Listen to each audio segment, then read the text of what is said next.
Давайте, добрый вечер, давайте начнем Добрый блог. вечер, да. Значит, ну, эту главу, ну, можно ее изучать и изучать, и она, конечно, бесконечная. Но вот у меня, знаете, такая интересная, так сказать, ассоциация сложилась. Я хочу, может быть, начать с вопроса, а не с утверждения. Вот смотрите, знал ли Авраам историю Ноха?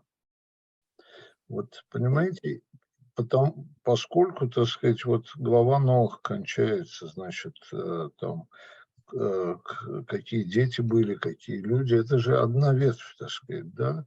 Ведь об этом, конечно, ничего не говорится в Торе, но, понимаете, если это, ну, условно говоря, из поколения в поколение передавалась эта история, он должен был это знать, верно? Значит, а тогда у нас возникает очень интересное соображение по этому поводу, что а, смотрите, вот эта идея о том, что Ноах был спасен, потому что был праведником, да, она должна была быть ему известна. Вот если мы от этого начнем отталкиваться, да, вот я хочу сейчас только один эпизод, это с дома Амора, так сказать, только этот эпизод обсудить. Ну и потом жертвоприношение Ицхака. В смысле, не потом, а в связи. Вот. И вот здесь у меня вот возникла такая мысль, понимаете? Вот смотрите, Авраам, который до сих пор во всех своих во всех ситуациях, так сказать, повиновался Богу, да, повиновался Всевышнему, и вдруг в ситуации с Домой Амора вдруг повел себя, ну, как бы сказать, необычным образом, да, вот если предыдущую историю смотреть. Ведь, в принципе, ну, он со Всевышним разговаривает, да, и он говорит, я уничтожу этих порочные города и так далее. Ну, по идее, так сказать, какая реакция должна быть? Принять и сказать, ну, твоя сила, так сказать, ты как считаешь, так и делай, да? А ведь происходит совсем другое. И происходит э, совсем другая вещь. Он начинает со Всевышним, ну, я не могу сказать спорить, но торговаться, как-то не очень уместное слово, наверное, про Авраама Авину, но торговаться, так сказать, а если будет 50, а если 45, и так доходят до 10, да, вы помните. И вот я тут подумал, что если Авраам знал эту историю про Ноаха, понимаете, это вот могло, как бы сказать, ведь, по-видимому, это был, наверное, первый случай, когда он услышал, когда Всевышний хочет уничтожить сразу всех, понимаете, не одного-двух там этих отступников там и так далее, порочных людей, а сразу весь город, даже два города, да? И вот тут, если у него, вот если он знает эту историю, он тогда начинает думать, а вдруг там есть праведники, да? Вот. И вот э, теперь я хочу здесь перекинуть этот мостик на жертвоприношение Ицхака. А посмотрите, так сказать, да, вот тут целые два города, он говорит о праведниках там и так далее. А тут свой близкий, самый близкий человек, первенец, да, ну не первенец, ладно, от Сары первенец, да, и он так совершенно вот повинуясь, говорит там, вот нету разговора, допустим, мог бы какой разговор быть, но ведь я же праведник, там, ради меня там сделай, да, ведь нету этого. И вот тут у меня пришла в голову, так сказать, вот такая мысль, и это на самом деле это, как бы сказать, это вот заповедь Торы на самом деле, которая, ну, более сложно выражена, чем вот эти прямые, так сказать, заповеди. Смотрите, нам надо стараться спасать людей, да, когда это вот касается многих. Но когда вот что-то касается нас, надо повиноваться. Понимаете? Вот это вот, и это, понимаете, что здесь начинает происходить, а именно, мне кажется, что это выстраивает такую, кладет основу такого фундаментального чувства справедливости, понимаете, которое вот пронизано, которым пронизана вся Тора, вообще говоря. Вот я вот всегда говорил, что одна из вещей, которая меня Торе всегда вот я, как бы сказать, преклонялся перед этим, это вот подспудная идея справедливости, понимаете, всегда там светится. Ну и вообще-то я сам вырос, так сказать, вот в этом очень жестком понимании справедливости. И дети, кстати, такие иногда даже до, как бы сказать, до э, отсутствия компромиссов, понимаете, каких бы то ни было. Вот. Ну вот, собственно, это я хотел сказать. Вот это, когда я сейчас вот перечитывал эту. Мы с вами по поводу ВР как раз у нас был вообще разговор, по-моему, даже запись была, но там мы другие вещи обсуждали. А вот это вот сейчас я когда перечитывал, вдруг у меня вот так вот сложилась такая взаимозависимость событий, что ли. Вы понимаете, да, так сказать, когда это касается не нас прямо, а вот народа, там, я не знаю, так сказать, чего-то, вот надо пытаться спасти людей, да, вот. А когда это касается нас, надо повиноваться, понимаете, вот здесь как бы, вот и здесь как раз вот, видите, Авраам это абсолютно вот, как бы сказать, не без отрицания это воспринял, хотя можно себе представить, каково ему было, так сказать, э, единственный ребенок от Сары, который родился еще бог знает, когда он был каким старым и так далее. Он его повел просто, значит, на жертвоприношение. Помните вот эти слова, что Господь найдет, значит, жертву, да? Вот. Ну вот, понятно, что там есть, я еще раз говорю, там в этой главе там есть колоссальное количество этих самых слоев, и идей, и мыслей, так сказать. Но вот у меня вот сейчас это вот как-то очень сильно вот так вот тронуло. И вот именно вот эта идея справедливости, да, которая вот на этих двух примерах в одной главе как-то она очень четко выстраивается. Да, вот здесь я, пожалуй, остановлюсь. Спасибо. Так, если потихонечку, комментариев вот так в этом направлении я не читал, но мы с вами можем попробовать подумать дальше. Ну, во-первых, всплывают такие факты. Ну, скажем так, жители Содома и Аморы, известные в том мире, известные грешники, не еврейского происхождения, потому что еще нет еврейского происхождения, только сын Авраама, вот продолжение Авраам Иври.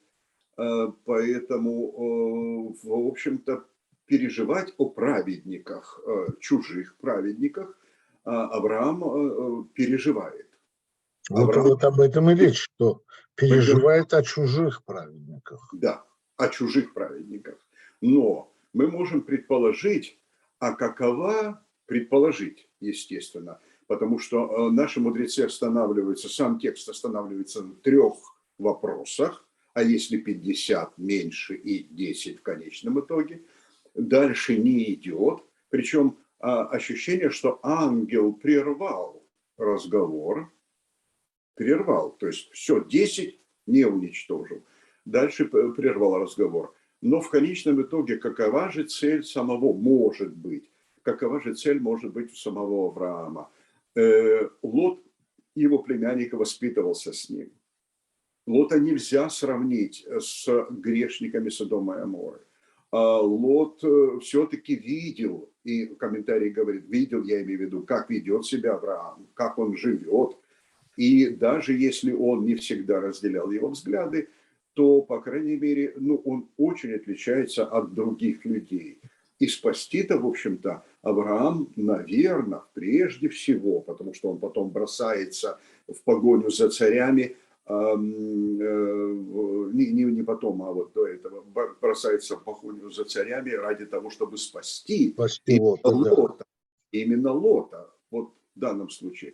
Мы можем говорить в том числе и рассмотреть, по крайней мере, случай о семейной привязанности и понимании Авраама, что Лот, правда, при всей, в общем-то, скажем так, не такой праведности, как сам Авраам, он, может быть, и хотел бы, чтобы Лот был таким же, но не получается. Но в то же время он разительно отличается от тех людей, и мы видим по поведению. Он и гостеприимен, в отличие от Содома и Аморы, он защищает своих гостей, в отличие от Содома и Аморы. То есть, разница огромная. Даже при всей разнице весовой категории Лота и Авраама, он все-таки из правильной семьи и хорошо воспитывался рядом с дядей.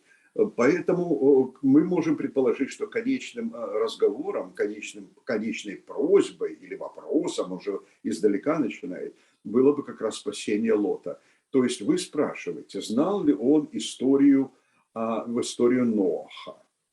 Если бы он знал, предположим, что он знает историю Ноаха, но в истории Ноаха погибают все, кроме праведника. Кроме праведника, да. Одного его спасают, а остальные и его семьи на самом деле. Да. Но дело в том, что сейчас произойдет то же самое. Да, я понимаю, что сейчас произойдет то же самое. Лот и семья, или почти вся семья спасется, да. Да. То есть ангел не говорит ему напрямую, не беспокойся за Лота, я его спасу. Он не говорит ему напрямую, но уже предполагает это сделать. Но с другой стороны, ребят, вот я здесь все-таки, понимаете, если бы речь шла бы о Лоте и его семье, конечно, почему почему Авраам начинает с 50, так сказать, праведников? Тогда разумно было бы там, а если есть семья праведников, допустим, не спасешь ли ты их, да, допустим. Нет, я сейчас очень гипотетично, но мне кажется, понимаете, здесь заложено вот это как раз вот этот фундаментальный мостик, понимаете, что вот почему мы всегда сражаемся за со всякого рода несправедливостью, касающейся многих, но когда это касается нас, вот я, например, никогда за своего не пойду просить, понимаете, это абсолютно исключено. Понимаете, да, вот это вот, по-моему, вот эта фундаментальная вещь, которая здесь впервые, может быть, для нас и сказано, понимаете? Может быть, текст так и ставит проблему, что Авраам мог попросить за Лота сразу. Да. Он мог, не начиная издалека, он мог сказать, там Лот. Там Лот, да, который не такой, как они, тем более, что мы видели, как эта публика себя ведет, так сказать, с этими гостями. Это же черт знает что вообще, значит, прошу прощения за слова такие, что это, и причем там подчеркнуто, что весь город там собрался. То есть, когда они требовали выдать этих самых, гостей вот этих, да, вот весь город собрался, понимаете, да? И вот, мало до велика. От мала до велика, от юношей до стариков. Да. Так вот, тогда вопрос может, вернее, взгляд на этот текст может быть таким, что благодаря заслугам Авраама, благодаря особому отношению к Аврааму, если бы Авраам попросил за Лота, то Лота бы спасли, остальных бы уничтожили. А текст повернут таким образом, чтобы речь шла не напрямую вот просить за своего, вот, а речь шла о принципе, то есть вот праведного человека. Да, Вот. Нас воспитывают.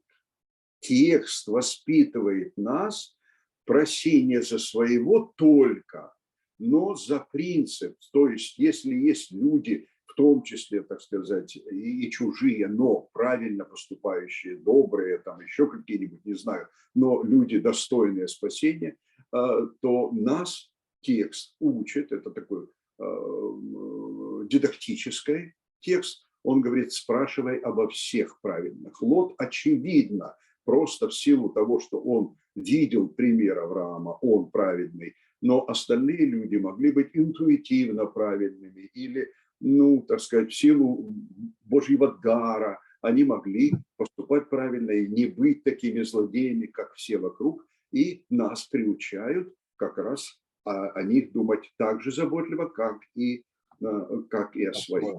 Это правда. да. Может быть, это дидактика. Может быть, И еще одна мысль, Люба. А мысль вот какая, понимаете? Вот опять же, в предыдущих главах, да, кроме истории с Ноахом, допустим, не было такого, как бы сказать, вот уверенность в том, что Всевышний, значит, ну вот, милостив, понимаете, что вот он может простить. Вот это вот тоже вот важная, значит, компонента вот этого поведения Авраама. Понимаете, если бы, ну, условно говоря, была бы мысль о том, что там провинились и до конца это будет наказано до конца, понимаете, то тогда вроде бы и просить не стоит, понимаете. А вот есть вот эта другая компонента, так сказать, вот обратить внимание, опять же, нас приучают к тому, что вот можно попросить, понимаете, если есть за что просить. Ну, в случае, конечно, с Дома и Амора, конечно, там не за кого было просить, извините. Когда эту предыдущую главу читаешь, конечно, там еще те фрукты собрались, что называется. Вот. Вот. Теперь, переходя немножко вот в сторону жертвоприношения Ицхака. Ну, мы не называем жертвоприношение, мы называем акидат Ицхак или связывание Ицхака. Ну да, Ну, связано, конечно, нет, жертвоприношения как такового уже не было, так сказать. да. Конечно. Поэтому мы так не называем. Акидат Ицхак. Что здесь, мне кажется, какое ключевое слово? Всевышний говорит о Содоме и Аморе. Он говорит, дошел до меня вопль, и я уничтожу. Ключевое слово Акидат Ицхак – это испытание. И испытание Авраама. Ему не сообщается о том, что я возьму себе в жертву, как Содома и Амора, уничтожу. Я возьму себе Ицхака, сына твоего, я возьму себе, значит, обращение идет не к Ицхаку, обращение идет к Аврааму, причем изначально текст нас готовит о том, что это испытание. Это не сообщение о том, что у него будет отнят сын, а сообщение, не сообщение даже, а просьба взять, сделать, принести. Ну, комментарий, конечно, будет такой, что вознести на гору, а не принести леуля во всесожжение, вознести на гору, а там мы поговорим уже по-другому, но, по крайней мере, это испытание Авраама. То есть это две разных истории. И вот получается тогда, если вашу мысль подтверждать, получается так. Если Всевышний тебе дает испытание, ты должен его преодолеть. Вот почему не против. Вот почему не против. уничтожение Содома и Аморы – это не испытание, это и Нет, есть уничтожение. И другая форма, и другое повествование. Не было испытания Авраама, не было испытания Лота. Например, можно было бы сказать, решил Всевышний испытать Авраама и сказал ему: иду я Содом и Амору уничтожать. Это было бы его решение. Тогда действия Авраама автоматически должны были, так сказать, проявить его. А он и так проявился, но это не было испытанием, это было. Он говорит: ну разве умолчу, ангел говорит, разве умолчу я о том, что я собираюсь сделать? Он не говорит об этом. Разве умолчу я от Авраама, что я собираюсь забрать Ицхака? Нет, он обращается к Аврааму, и все, что должно произойти с Авраамом, должно произойти с Авраамом. Ицхак вообще в стороне немножечко. Он повод для испытания, а что-то, нечто должно произойти с Авраамом. И наши комментаторы говорят: а что именно, что хотел Всевышний, чтобы получилось с Авраама? Потому что комментаторы говорят, он не хотел, чтобы Авраам, изначально он не хотел, чтобы Авраам приносил Ицхака в жертву. Авраам, может быть, даже неправильно его понял.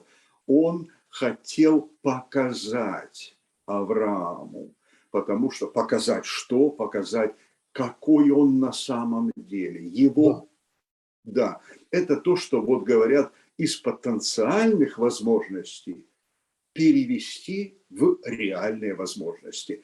То есть одно дело, мы о себе часто говорим: да нет, если бы вот такое случилось, я бы вот туда пошел, я бы вот это сказал, я бы... И тогда Бог говорит: а давай посмотрим. И дает тебе эту возможность. А ты либо идешь, как говорил, либо не идешь, как говорил. Авраам думает о себе, о том, что он богобоязненный, о том, что он богодоверчивый человек. Он уверен в себе. Но одно дело это гипотетически, а другое дело, когда ты совершил. И вот когда ты совершил, ты сам удивляешься своим силам. Но после того, как ты совершил, ты знаешь свои силы. И многие комментаторы говорят о том, что Всевышний хотел, чтобы Авраам узнал, насколько он сильная личность, увидел это, он остановил уже руку и сказал: да, ничего не делай с Наам, с молодым человеком, ничего не делай с юношем, потому что, ибо я знаю. И вопрос сразу тут же: а что, он не знал? Нет, он знал, но он хотел, чтобы Авраам знал, потому нет, что конечно, Всевышний-то все знал. уверенный Но, человек да, может быть только тогда, когда он реализовал свои возможности. И вот тогда появляется герой. И да, мало того, еще один комментарий. Он хотел, чтобы люди об этом узнали. Потому что пройдет время, тоже один красивый комментарий. Потому что пройдет время, и Тора будет дана еврейскому народу на горе Синай, а другие народы могут сказать: мапито, в чем дело? Почему вдруг евреям дали, а нам не дали? И тогда еврей скажет: а у вас был Авраам? Вы же знаете, как он поступил. Вот в нашей книге написано: у вас хоть один человек смог бы такое сделать, а у нас праотец мог такое сделать. И вот тогда все раз и замолчали. Да, действительно, такого героя, такого богодоверчивого человека, потомкам которого можно дать Тору, ни у одного народа казалось.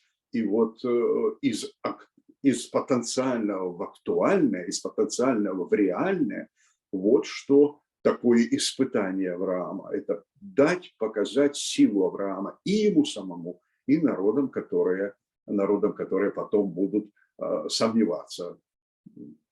За что вдруг? За что вдруг? За Авраама, за миролюбивого человека Ицхака, за энергичного, предприимчивого человека Якова. Вот три праотца, ради которых, но больше всего ради Авраама, ради которых, из-за которых мы заслуживаем какого-то особенного, может быть, отношения, в том числе дарования Торы, и в том числе ежегодного прощения на Рош ха-Шана и Йом-Кипур, ну, на выступление, да. Потому что мы очень часто в молитвах упоминаем: вот помните барашек, вот вспомни, как с Ицхаком было, вот кто наш праотец. Так что, да, испытание с одной стороны и сообщение об уничтожении с другой стороны. Нет там испытания, хотя Авраам и это выдерживает. Но это личное испытание. Преодоление – это задача. Ну, любого потомка Авраама. Если дается трудности, преодолевай. Вот так, как однажды смог он. Преодолевай. Но и в первом уроке, это же все уроки, один за другим даются уроки, один за другим наставляет нас. И в первом уроке не только за своих, но и за всех угнетенных несправедливо ты должен стоять. Это Да, правда. да. Это ваше наблюдение, и оно совершенно, так сказать, в ключе еврейской мысли, еврейской Культуры, да. культуры, конечно, и истории. Ладненько. Ну, вот так, да. Да, спасибо большое тогда за сегодняшнюю беседу. И мы Спасибо вам, Ребе.